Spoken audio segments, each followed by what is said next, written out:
So guys engineering mechanics का जैसा मैं ये वीडियो लेके आया हूं, अगर ऐसा ही same to same video BW BSc physics chemistry ऐसा कोई भी सब्जेक्ट का चाहिए तो भाई भर भर के कमेंट करो। इस वीडियो पे टारगेट लाइक 1K एंड 500 के ऊपर अगर कमेंट गया तो इस सभी में से जो सबसे ज़्यादा सब्जेक्ट बोला जाएगा उससे रिलेटेड मैं वीडियो लेके आ जाऊंगा। देखो गाइस, आप अगर किसी भी सीनियर से जाके पूछोगे कि भाई सबसे ज़्यादा सेमेस्टर 1 में या पूरे इंजीनियरिंग में सबसे ज़्यादा डेंजर सब्जेक्ट कौन सा लगा, तो ज़्यादातर बच्चों का कहना यही रहेगा मैकेनिक्स मैकेनिक्स और मैकेनिक्स ही। और इसके पीछे का रीज़न बताऊं क्या होता है। रीज़न ये होता है कि जब हम पहली बार बुक उठाते हैं तो हमें समझ में कुछ नहीं आता, दूसरी बार उठाते तो पहली बार समझ में नहीं आया, इसलिए दूसरी बार भी हमारे दिमाग में चलता है कि हमें समझ में नहीं आएगा, और तीसरी बार तो हम बुक उठाते ही नहीं है। और ये करते करते हमारे एग्जाम नज़दीक आ जाता और हम कुछ नहीं पढ़ते। अगर वही हम पहली बार जब हम बुक उठाए थे, बुक उठाने के टाइम में अगर हमने थोड़ा बहुत फोकस लगा लिया होता, थोड़ा बहुत ये कर लिया था कि भले मैं कुछ भी होगा मैं पढ़ूंगा बैठूंगा, भले उसमें से 100 में से बस मुझे 1% समझ में आएगा पर मैं करूंगा, तो ऐसे 10-12 दिन तक अगर आप करते रहते ना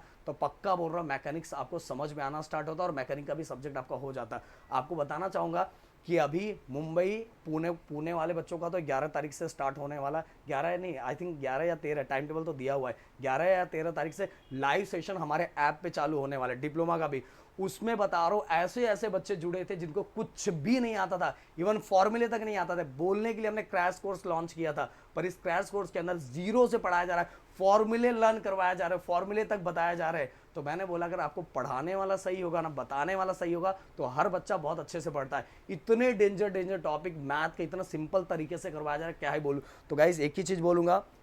मैथ हमने पूरे अपने अंडर ले लिया है। अगर आपने अभी भी क्रैश कोर्स को ज्वाइन नहीं किया तो प्लीज़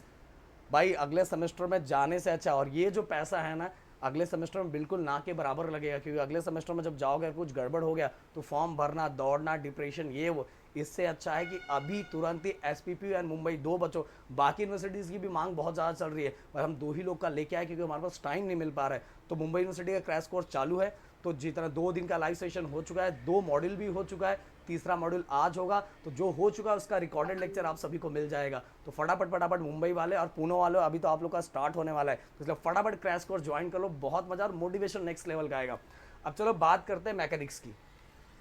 तो मैकेनिक्स के अंदर गाइस डे 1 के दिन आप सभी को जो फोकस करना है वो किन किन चीज़ों को फोकस करना है, ये सभी चीज़ें मैं आप सभी को बताऊंगा। सबसे पहले आपको स्टार्टिंग में मॉर्निंग में ही 3 घंटा basic concept and fundamental principle engineering mechanics, इन चीज़ों पे पूरी तरह से फोकस करना है। फिर आफ्टरनून 4 घंटे, मतलब शाम के टाइम आपको क्या करना, आफ्टरनून बोल रहा हूँ, दोपहर के टाइम आपको क्या करना, 4 घंटे तक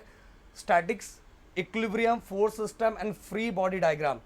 इन सभी जो टॉपिक ऑफ स्टैटिक्स है उसका, इक्विलिब्रियम का, फोर्स सिस्टम का एंड फ्री बॉडी डायग्राम, इन सभी टॉपिक पे आपको इन 4 घंटे के अंदर दोपहर के टाइम, आफ्टरनून में 4 घंटा टाइम इसको आपको देना है डे 1 पे। इसके बाद डे 2 और बाकी जितना टाइम अब बचेगा ना इसके बाद सब में रिवीजन करो, भर भर के रिवाइज करो, भर भर के रिवीजन करो। इसके बाद गाइस अगर मैं बात करूं डे 2 में 3 घंटा, 3 घंटा आपको particle of kinematics, then displacement, velocity, acceleration, इन चीजों पे फोकस करना है। फिर उसी दिन डे 2 पे आफ्टरनून में 4 घंटा रिजिड बॉडी काइनेमेटिक्स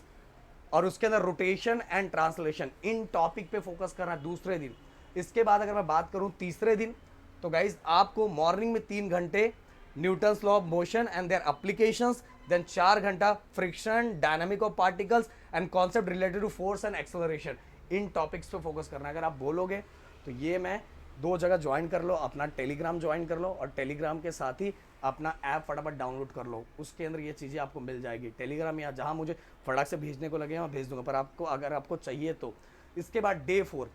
4 में गाइस डायनामिक पार्ट 4 सेकंड में मॉर्निंग में 3 घंटा आपको वर्क एनर्जी प्रिंसिपल में फोकस कर रहा है, देन 4 घंटा इम्पल्स, मोमेंटम, और उसके अंदर इन कोलिजन भी इंक्लूड होना चाहिए, इन चीज़ों पे आपको फोकस करना है,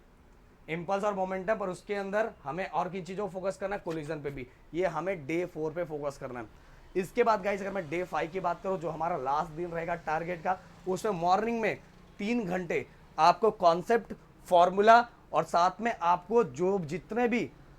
जितने भी प्रॉब्लम सॉल्व करने हैं, जितने भी न्यूमेरिकल्स है, उस पे बहुत ज़्यादा फोकस करना। जो इतने दिन आप कर रहे हो, लास्ट जो 5 डेज अपना टारगेट का है, उस दिन तो ज़्यादातर चीज़ें हम सॉल्व ही करेंगे, मतलब ज़्यादातर चीज़ें हम रिवाइज करेंगे कितने दिनों में हमने क्या क्या किया, और 4 घंटा में बहुत सारे डिफरेंट टाइप्स के क्वेश्चन सॉल्व करेंगे, और साथ में उसके साथ ही हम PYQ भी सॉल्व करेंगे। और साथ में गाइस, ये जितने भी डे मैंने दिया है, डे 1, डे 2, डे 3, आप इसमें देखोगे कि मैंने शाम को कुछ नहीं दिया। शाम को करना क्या है, शाम को सभी टॉपिक्स को रिवाइज कर रहे हैं, सभी टॉपिक को अच्छे से रिवाइज करना। और जो मैंने 3 घंटा 4 घंटा ऐसे ऐसे करके दिया है, ये सभी 3 घंटे 4 घंटे के बीच बीच 15-15 20-20 मिनट का, 10 to 15, 20 मिनट बहुत ज़्यादा हो जाता है, 10 to 15 मिनट्स का आपको क्या लेना है, ब्रेक लेना है। अगर आप ब्रेक लेके ये सभी टॉपिक को आप कवर करते हो, तो भाई आप आराम से निकल जाओगे एकदम अच्छे से, आपका मैकेनिक्स बहुत अच्छे से निकल जाएगा। अगर और भी कोई डाउट है, कुछ चीज़ें चाहिए, कुछ और मन में चल रहा है कि सर ये कैसे हो, क्या होगा, तो प्लीज़ कमेंट करके मुझे बताओ, सभी चीज़ें हम आप तक जरूर पहुंचाएंगे। मिलते हैं नेक्स्ट वीडियो में। Thank you so much guys, जय हिंद दोस्तों।